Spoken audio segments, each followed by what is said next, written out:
Hey guys, it's Matt. Based on what Jeff sent me yesterday, this is going to turn into a general image show. This might be the longest segment, just this first segment. I have this book, Century of Manned Flight, and my theory on getting the most out of something by throwing it out. So this book, again, I've had it, I don't know how many years, just collecting dust. So I break it out. I'm not going to throw this out, but knowing I'm going to give it to the Goodwill, just enjoying it for a week or two. Because if I wasn't going to throw it out, it would sit down there forever for the rest of my natural life. So I really like this concept, getting the most out of something or enjoying something by throwing it out. So, but I wanted to share a few things with you here. This was fascinating. It just takes you through the beginning, the Wright brothers and the original pioneers of jets and aircraft and travel by air through the 20s, 30s, 40s, through World War II, Charles Lindbergh. It really is a great book. I'm going to give it to the Goodwill, but this just fascinates me. This is some of the first commercial airliners. This says 1920. People boarding this piece of shit. I mean, it's not a piece of shit. It's incredible. It's incredibly genius for its time. But can you imagine the courage of these people?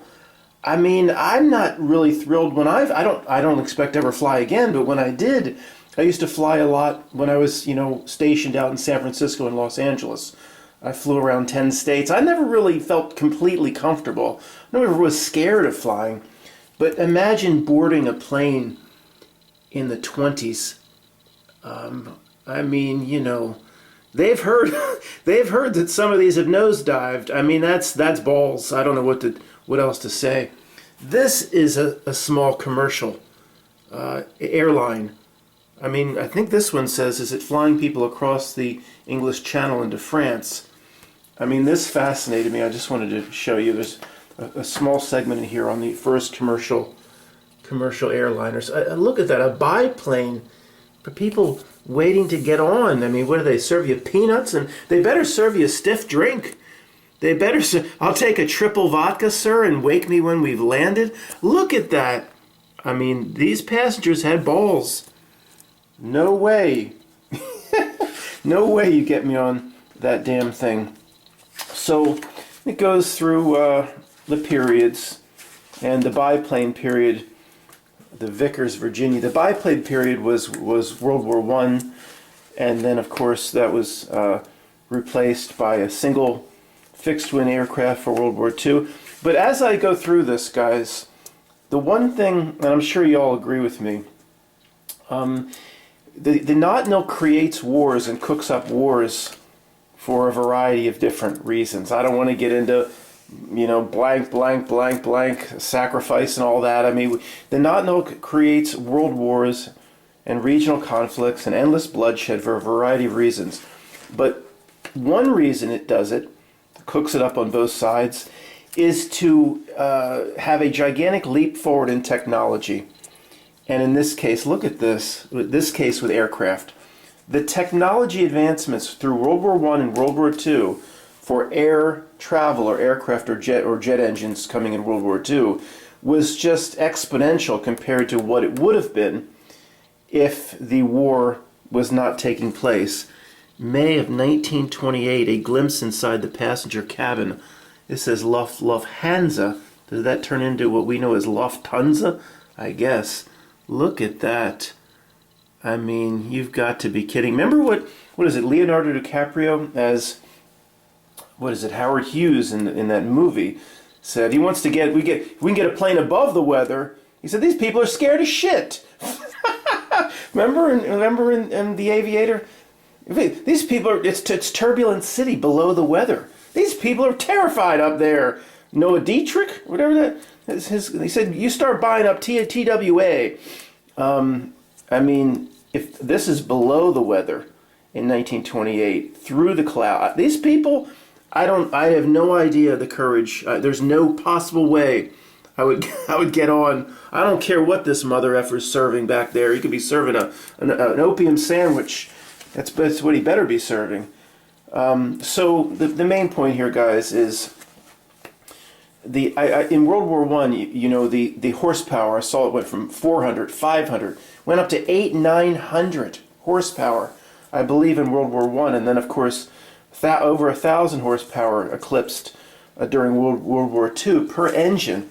And as I'm going through all this, and I mean all sorts of the largest sea boat at the time, I'm going through this going, here's a reason for war we don't talk about much, to create the technological advancements the notnilC needs. War inspires that exponentially times 100.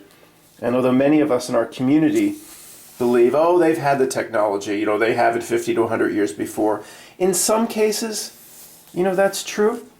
But in this case, it's really clear to me they did not have the technology. And the wars and the innovation to beat your enemy and survive gave the notnilC 50-year advance on what it would have been able to do without the war. And certainly that's not the only reason for why they cook up these wars on both sides, but it is absolutely one of the main reasons. Now, all these Amelia Earhart, all these early aviators from the Wright brothers through the 20s, 30s, and 40s. I mean, I hate to keep saying this word again. I have no other word. You want to talk about balls? These test pilots. I mean, you've got to be kidding me. Who's the sucker that went up in that thing for the first time? I mean, I don't know if I'm in awe of these people, and just part of me wants to bow down before them, or part of me says there's something wrong with them. something like messed up with them that they would just. I mean, you want to talk about taking risks. I mean, back in the day here, I don't know, it's like 20% of the test pilots end up going down into the dirt. It's incredible. Well, guys, all right, more images coming. Now, you guys have heard me talk about Jeff many times in the past, who's done research for us. The numbers or the gematria find Jeff more than anybody else I've ever seen. If he looks into one little thing, there's the 9 paired with the 11, here comes the 33. Every single time, he'll add on to the research that I'm doing or do a little bit further digging in terms of whatever topic I'm talking about. So Jeff sent me this recently. Apparently, he went up to the top of the One World Trade Center observation tower, bought a trinket for his Christmas, for his tree, for a $20 trinket. But there it is, right in below the barcode, below the demonic barcode, OW1901. Right, this happens to him all the time. There's the 9 and the 11, right in the darn below the barcode. Right, you can't make this up. Trust me, this just happens to Jeff all the time. And I wonder how much it is. It's probably like $30-some to go up on the damn to sightsee up there, and then it's a $50 day, Jeff. You bought a $20 trinket. The 9 paired with the 11, right next to the price. It happens to him all the time, and it's not a coincidence, folks. Who knows how this strange stuff happens? A few more things, guys, while we're here. One of the most fascinating topics of all time, I haven't talked about it for quite a while, but it relates to what you're looking at here, is how the two major events of our lifetime, considering, the average age of the people that are here, the two major events of our lifetime, the 7-Eleven job application of 2001 and the seed of EME of 2020, how the dark reality has to link the events or backlink them or tie them together, intertwine them. It just happens all the time. And this is one of the more obvious examples of how the events link together. One world observation, of course, it's built. There's no doubt about it. It is built. What does that look like to you? Of course, it's a syringe. Now, could you imagine if one of my family members decided to check in on me by watching this video? Could you? They're dialing right now. Is there any legal status to take this man away? But the old guard says even this is not even a stretch anymore. I mean, this is obvious. This is 100%. Nevertheless, it is fascinating. The logo, of course, if anybody's new, and the old guard saying Pootie Tang Award, the logo of the One World Observation tray is the syringe. Of course it is. And per the spell of whatever these dark creatures do, the events have to, in hundreds of different ways, they backlink and they tie together and they link together somehow. And could you imagine if one of my family's listening to this? And while we're here, of course, we can't forget this. The height of the one world trade, 1,776 feet, 1776. Really? Come on, sir. Come on. And the family member that's listening to this video that won't ever tell me they listen will never call me up and say, Matt, why do you think the way you do? You seem normal. I want to understand your position. No one ever asks. They think it's just because it's just patriotic. Oh, we're gonna rebuild we're gonna rebuild with patriotism. 1,1776 feet. They think it's patriotism. Oh my God. It's anything but. If you ever look, you can see it from the side. It's interlocking pyramids. The One World Trade Center, especially from the aerial view over top.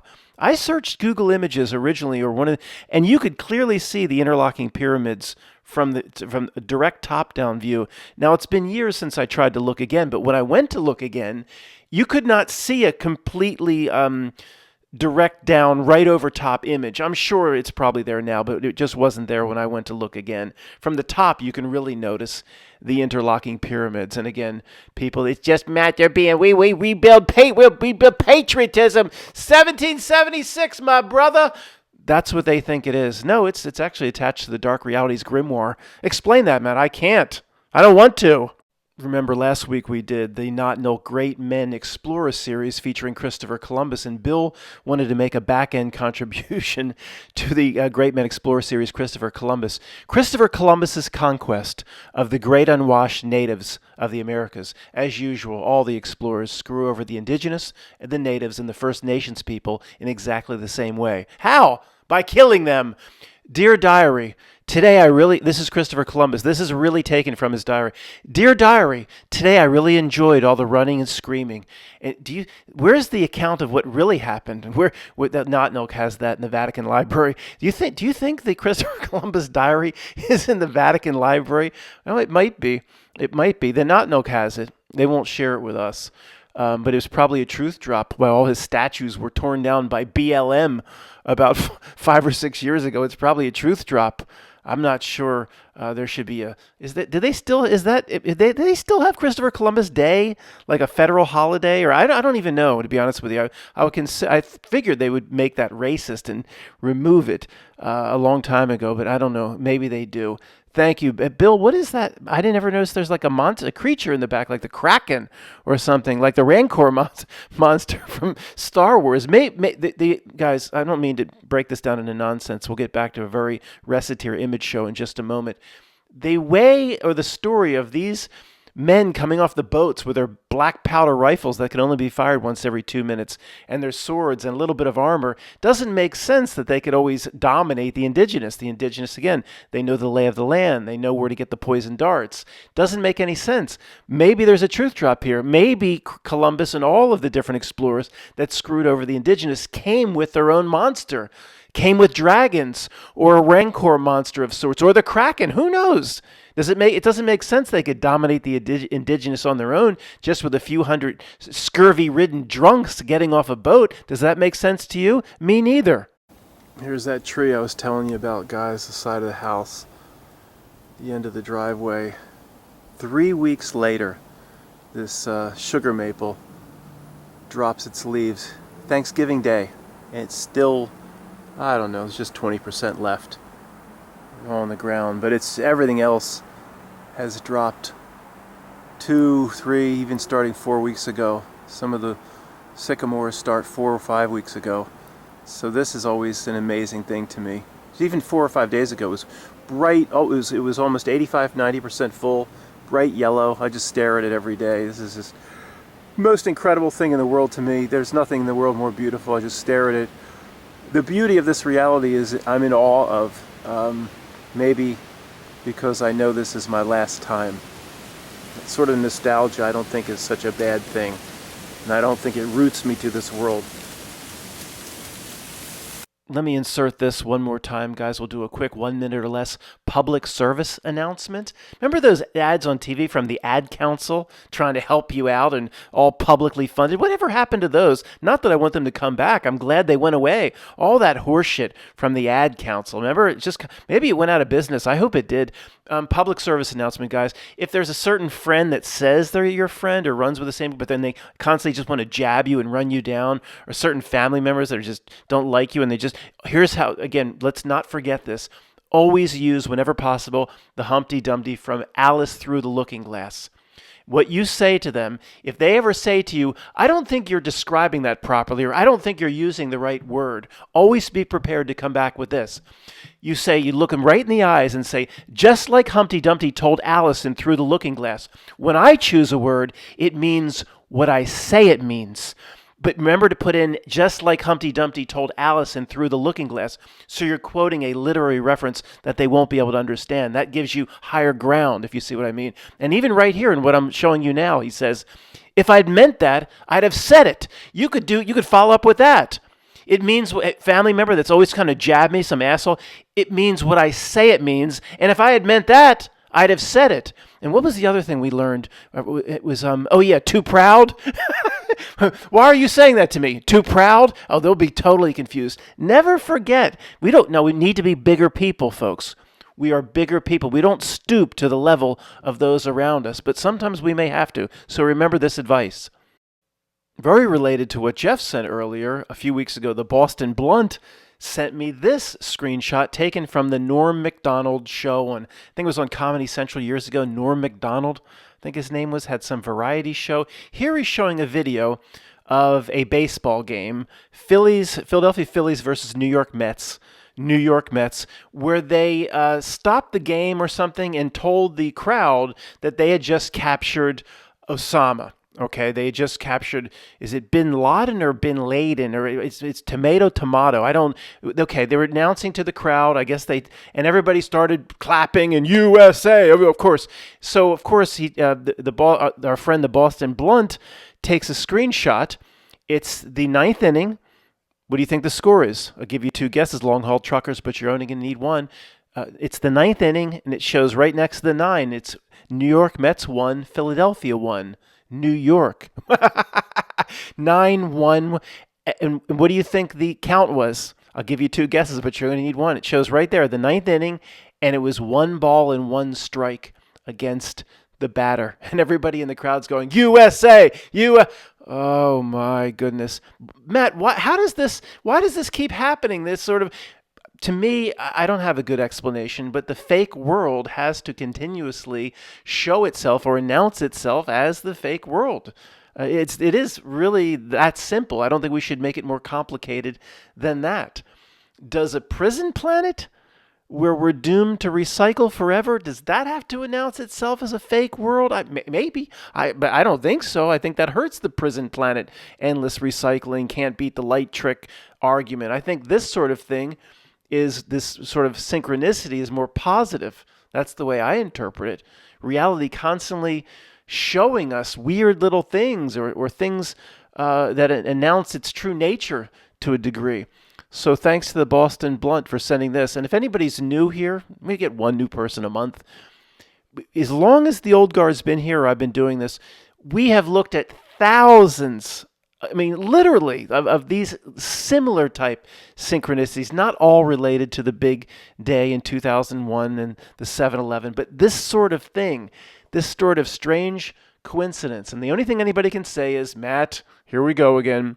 You people are looking for this sort of thing, so when you see it, you assign significance and importance to it, in which the importance would not be there if you weren't specifically looking for it. And as I've said, we take that into account. It still happens at a degree or at a level that is far, far higher than it ever would normally happen. In strange circumstances like this shit happens all the time. This is my first cat, my first tourty, Belle. And look at that, I had before Puss in Boots ruined all the carpet. I had carpet.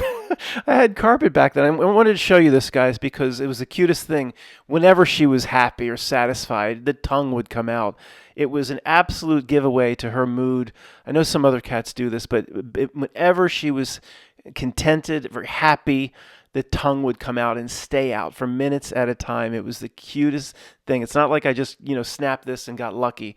The tongue was out all the time. It was the funniest thing. Now, you would think this would have to be old, but it's actually current, and this event is upcoming.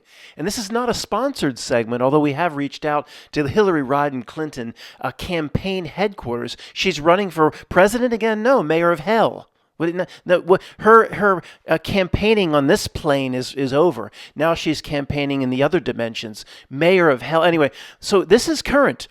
She would like me to ask you to attend the event at the Target Center in downtown Minneapolis with a maximum seating capacity of 20,000. And it says an evening with Hillary Rodham Clinton. Ew! An evening with, just think of the connotation behind that. Ew! It's coming up, folks. And I think everybody listening to the words coming out of my mouth should attend. January 23rd, 2026, an evening with Hillary Rodham Clinton, which there'll be 4 people in the audience. Actually, no, there's a lot of left-wing lunatics up Minneapolis. They'll probably pack it amazingly, but this is very strange. Minneapolis in the absolute heart of the winter. January 20th, this is maybe there's something very occulted with this. This is the heart of the winter. You don't want to go anywhere near Minneapolis around between January 15th and February 1st. I mean, it's not good now. It's not good now to go up there. They just had major blizzard. This is the heart. It potentially could be negative. They've had negative 30 to negative 40 degrees, at least at some point in history, on the old Farmer's Almanac. So she picks the very heart of the winter to speak in downtown Minneapolis, people going out to attend the event with wind chills of negative 35 degrees. And I hope there's literally just 4 people in the audience. It would be Chelsea, whoever she's campaigning with in hell. I mean, I hope nobody goes. But there's a lot of left-wingers up there. No matter how cold it is, they probably will still attend. And they'll put the curtains up. So man, even if just a few hundred people show up, they'll put curtains up to make it seem like it was at maximum capacity. But who would pick? There's not a person in the world. Well, this isn't. This is some strange entity from another dimension. Nobody would pick an event on January 23rd in downtown Minneapolis. You just simply don't do it. Hillary, have you thought about August in Minneapolis? I hear it's very nice. They're in Provo, Utah. This is very strange, folks, and there's something to it, but we have to move on. I've shown you this recently, guys. This is me stacking blocks at the Montessori school at about, 4 or 5 years old. But it relates to Jeff's segment about going up into the One World Trade observation deck in terms of the basic design for One World Trade, or more so the Burj Khalifa, the biggest building in the world out in United Arab Emirates or Dubai or wherever in the sand that big ass piece of shit is the Burj Khalifa. I designed it. I'm doing a Humpty Dumpty. Where are my royalties? Where's my check? I designed these things. They stole it from me. Who's to say they didn't come across this newspaper clipping in 1975? And they said, we're going to build the biggest building in the world called Burj Khalifa in the United Arab Emirates and Dubai and Qatar, wherever the F it is out there in the sand, or even One World Trade. Now, I don't have pyramid inside pyramid, but I think they stole it from me too. Where's my check? Where's my royalty? And it's the left eye that's covered, which I guess is a good thing. I'm not covering no right eye here, so don't comment on it.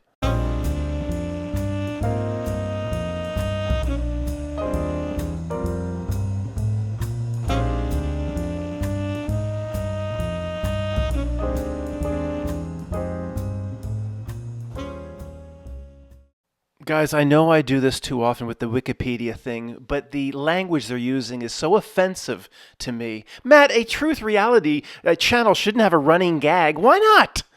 And why not? A running gag works all. It's not their language is different in this case, and it's highly offensive.